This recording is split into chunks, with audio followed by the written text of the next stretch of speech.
Do you know what it feels like to be invisible while sitting 2 feet from the person who once called you their whole world? Hi, my name's Curtis Langford, and I'm not sharing this to get pity or advice. Honestly, I think I just need to tell it somewhere. To say it out loud to people who don't know me and have no reason to lie to me. Because in my own home, the truth started to sound like a fairy tale no one believed in anymore. Let me start on a Thursday 2 months ago, the night my wife Geneva made a joke that changed how I looked at her forever. I had just gotten back from my shift at the equipment yard. It was raining and my boots were soaked, so I left them by the back door like always. I walked into the kitchen and there she was sitting on a bar stool, sipping wine, still in her office clothes. She looked like someone else's fantasy. Not mine anymore. Maybe that realization hit me first, before the joke did. She was on a video call with some of her coworkers, people from her new division at the insurance firm. They were laughing about something and I heard her say, "You know, if Barry here had met me before Curtis, I might have made a smarter choice the first time." Laughter followed. Mine wasn't part of it. Then, as if that hadn't stung enough, she added with a casual smirk, "Don't worry, Curtis knows I'm kidding. Barry's just better than him at everything, well, except maybe this terrible joke." She turned to me then, expecting a smile. And I gave her one. The kind of smile you give when you've just swallowed a nail and are waiting for the bleeding to start. Everyone on the call laughed. Geneva muted the mic. "You okay, babe?" she asked, swirling her glass like the night was still lighthearted. I nodded. But I wasn't okay. Not even close. Here's the thing. It wasn't the joke. Not really. It was the way her voice changed when she said Barry's name. Like his name tasted better than mine. Like she had already tried it on her tongue enough times to grow comfortable saying it in front of me. Geneva had changed. But I had pretended not to notice. I pretended when she started going into the office more, even though her team was still mostly remote. I pretended when she stopped asking me how my day was. I pretended when she said I'm exhausted every night but stayed up texting someone long after she thought I was asleep. But that night broke something delicate in me I hadn't realized I was still holding on to. And before you assume I stormed off, raised my voice, or flipped the wine glass across the room, I didn't. Instead, I went upstairs. Quietly. Took a shower. Laid in bed. And I started remembering things I didn't want to. Like the way Geneva used to kiss my forehead before work even when she was late. Or the letter she wrote me before our wedding where she said, "You're my safest place and wildest dream." That version of her? She wasn't in that kitchen anymore. The woman downstairs was someone else, someone who smiled when I was the punchline. I wish I could tell you the story gets easier from here, but it doesn't. Because what I found 2 days later in her purse, that changed everything. And it wasn't what you'd expect. 2 days after the joke, Geneva left her purse on the kitchen counter. That was unusual. She always kept it hanging on the hook by the door. Almost ritualistically. But that morning she was running late for some strategy breakfast with her department head and left in a rush. I wasn't looking for anything. I swear I wasn't. I was just clearing off the counter because the kids had left cereal boxes out and I didn't want another aunt situation. But as I moved her purse to the side, a plain white envelope slipped out. It had no writing on it. No stamp. Just sealed. I almost put it back. Almost. But there's a strange thing that happens when doubt creeps in. Your hands start moving before your mind tells them not to. I opened it. Inside was a card. A simple, gray greeting card with one word on the front. Soon. And inside, in handwriting that wasn't Geneva's, were the words. "Every day we wait is a day we don't live. Let's fix that. B. Barry." It hit me so fast I sat down, gripping the card like it might combust. I turned it over, checked again, hoping I was misreading. But it was real. And what it meant I wasn't ready to accept. My hands were shaking. The room felt smaller. Quieter. That card didn't say love.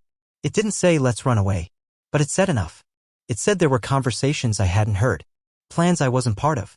For hours I paced the house. I didn't know what to do. If I confronted her, she'd say it was a joke again. That I was being paranoid. That I was reading too much into something harmless. But was this harmless? Why would someone write that unless they had been talking about leaving? That night, she came home glowing. Not like someone in love, but like someone who'd already moved on inside and was just playing the role until the lights went out. She kissed my cheek and asked, "You good?" And I said, "Yeah." But I wasn't. I started noticing everything after that. The way she'd smile into her phone. How she started wearing perfume on random Tuesdays. The fact that she never mentioned Barry around me anymore. She wasn't just pulling away. She was preparing for something. Something big. And I needed to find out what before soon became now. I didn't sleep for 3 nights after finding that card. Not properly, anyway. Geneva would drift off easily, her breathing soft beside me like the weight of our life didn't press down on her the same way it crushed me. I, meanwhile, lay awake staring at the dark, convinced that every little thing she said lately had a second meaning, a coded message that I just hadn't cracked yet. Friday evening came around and she mentioned offhandedly that she'd be staying late at the office. We're closing out a major client deal, she said, not even looking up from her phone. Might even be drinks afterward if it goes through. No eye contact. No warmth. Just that distracted tone that now filled most of our conversations. But she'd forgotten something. Geneva always called me on her way home, even if it was just a 5-minute check-in. She'd done it for years. But that night, when 10:30 rolled around and still no text or call, I finally stopped pretending. I opened my laptop. Now, I'm no tech genius. I couldn't hack into anything, but years ago I helped set up her Google account, the one she still used for personal stuff. I had added my number as a backup. She probably forgot. With shaky fingers, I logged in. Most of her recent activity was standard, boring newsletters, order confirmations, dentist reminders. But then I checked her location history. And my heart just stopped. She hadn't been at the office. At least, not for long. At 6:12 p.m. she'd left the building. At 6:34, she'd arrived at a place I knew too well, a hotel downtown, near the river. Not a fancy one, but not seedy either. The kind of place you go when you want privacy without questions. She stayed there until just after 9:50. Then the next pin showed her back in the city, near a wine bar she sometimes went to with her team. She was covering her tracks. Or trying to. When she finally came home around 11:15, she smelled like grapefruit and linen. Clean. Too clean. I asked how it went. Deal's still in limbo, she said, shrugging out of her coat. Drinks helped cool everyone down. She didn't even flinch. That was the moment I knew I wasn't imagining things. I knew there was no innocent explanation. My wife, the woman who used to write me notes in my lunchbox when I worked double shifts, was now stepping out of hotel lobbies and stepping back into our house like nothing happened. And I couldn't say a word. Because what do you do when the person you love becomes a stranger and still sleeps inches away from you? I went into our garage that night and sat in my car for over an hour, engine off, hands on the steering wheel like I was trying to remember how to drive myself away from all of it. But I didn't leave. I couldn't. Not yet. I needed to be sure. I needed proof. And deep down, I think I wanted her to confess. Because if she told me the truth even once, maybe I could forgive her. But what happened next made that impossible. After that night in the garage, something inside me shifted. I was no longer chasing reassurance. I wasn't hoping for maybe I misunderstood. The doubt was gone. Now it was quiet certainty, and that kind of silence can scream louder than any fight. I became someone I never wanted to be. Careful. Calculating. Watching everything. That Saturday, Geneva said she had to step out again, something about meeting a former mentor who was in town for the weekend. It was early, still before noon. She wore that soft green sweater I always loved on her, and for the first time, I realized she didn't wear it for me anymore. I'll only be an hour or two, she said, grabbing her purse. Don't wait on lunch. I followed her. Not immediately, I waited 10 minutes, just enough to not seem obvious. Then I grabbed my keys, quietly backed my car out, and drove in the direction I'd seen her take. I felt ridiculous. Like I was acting out some bad TV show. But what's worse? Looking paranoid or being lied to while you sit there smiling. I found her car parked outside a small cafe in Oak Ridge, the kind with floor-to-ceiling windows and overpriced sandwiches. She wasn't alone. Barry was sitting across from her. It wasn't just that he was there, it was how he was there. She was leaning in, her hand over his. He said something, and she laughed, that deep, effortless laugh I hadn't heard in months. Then she touched his cheek. She touched his cheek. That moment, I didn't feel rage. I didn't even feel hurt. I felt numb. Like I was watching actors on stage play people I used to know. I didn't confront them. I didn't burst in. I just watched from my car, stomach sinking with every minute. She got home later that afternoon and told me her mentor had offered her a side project. Nothing big, she said, but it might mean a few late nights coming up. I said, that's great. And then I went upstairs, closed the door, and sat on the edge of the bed for nearly an hour, just staring at the closet. Her side was full of bright dresses and ironed work pants. Mine felt like it belonged to someone who didn't live there anymore. But here's where things shifted because I stopped reacting and I started planning. I contacted a friend of mine from high school, Nate, who now works in security. He owed me a favor. I told him I needed discreet help. Cameras. Audio. Not spyware, just enough to know what was happening when I wasn't home. I wanted context. I needed it to be undeniable. By Tuesday, I had 2 devices installed. One in the hallway near our bedroom.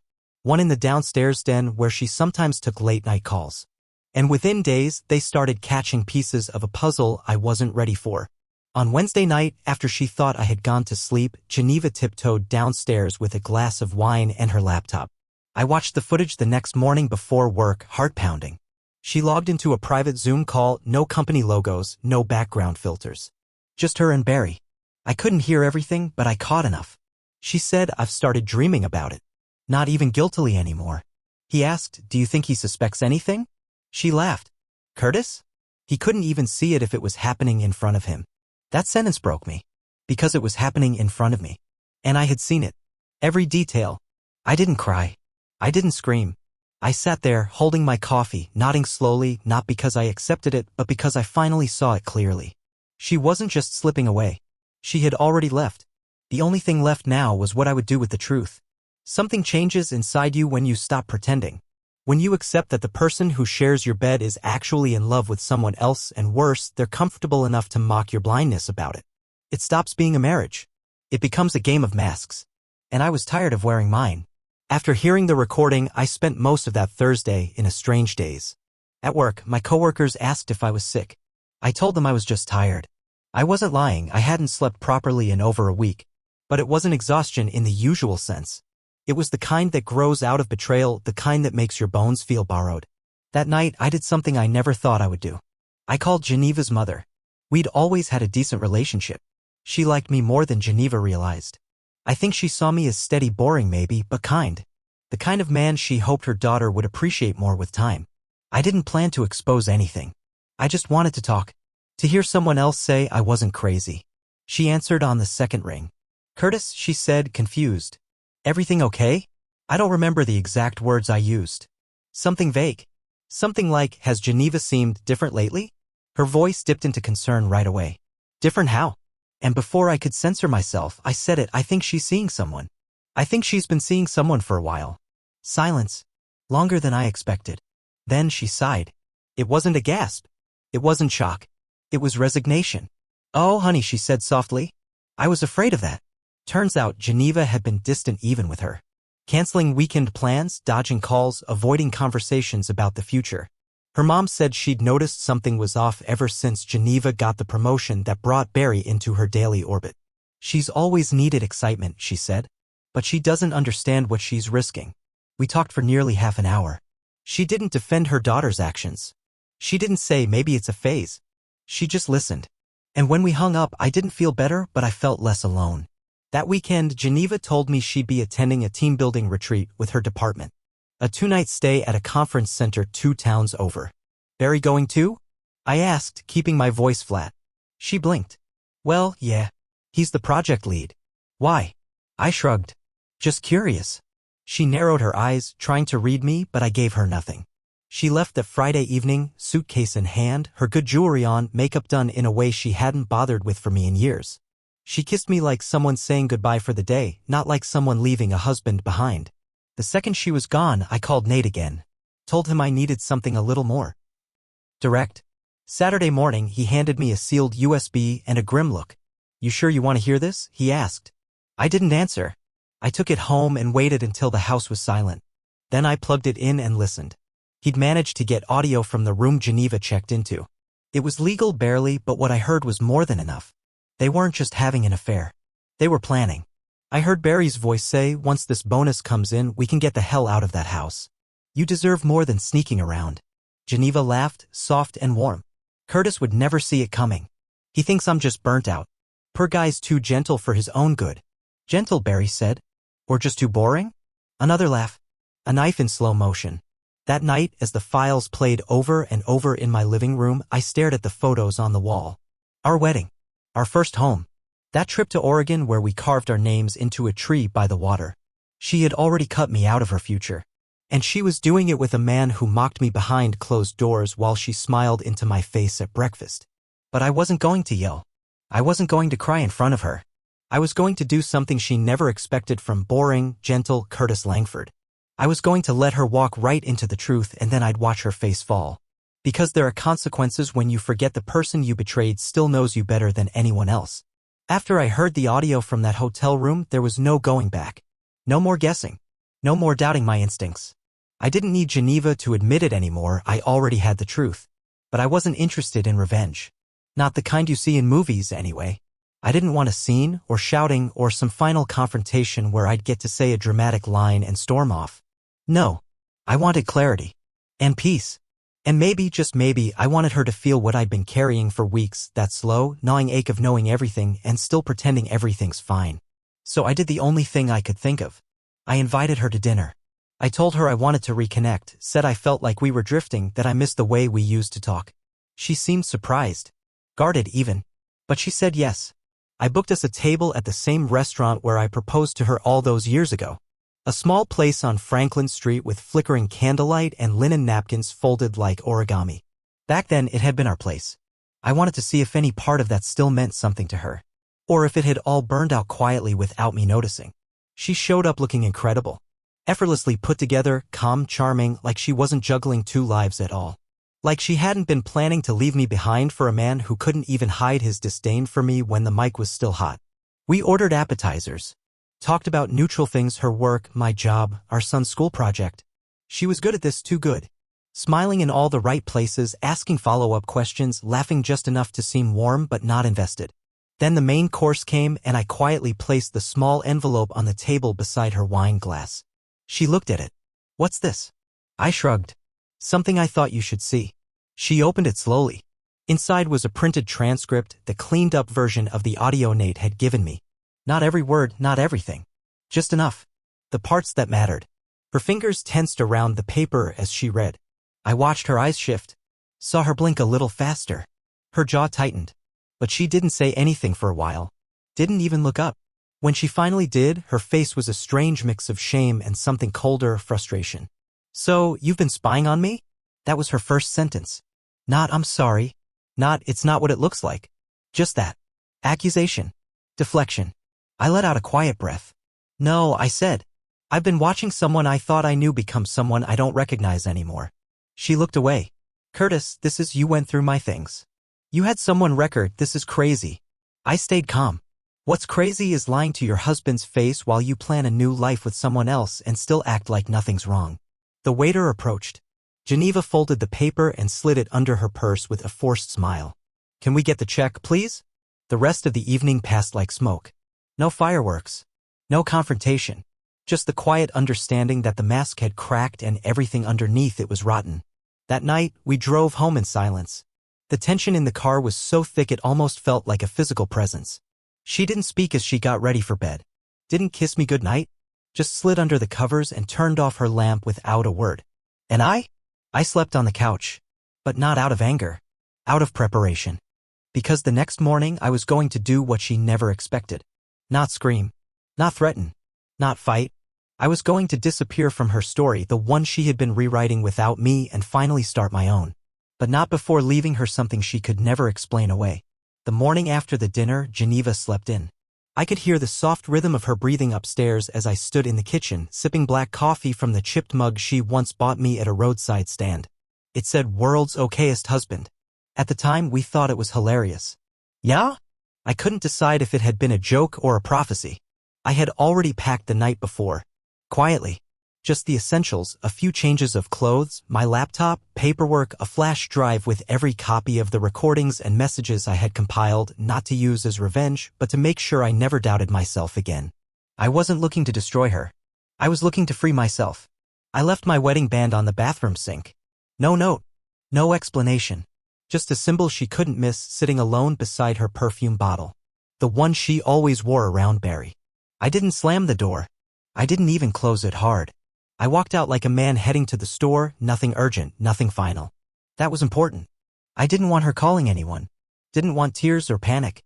I wanted time. I had rented a short-term apartment 3 towns over under my middle name, Langford, the one she always teased me for having because it sounded like a law firm. It was small. Unfurnished. But it was mine. Quiet. Clean. Honest. A place to hear myself think again. I spent the first day doing almost nothing.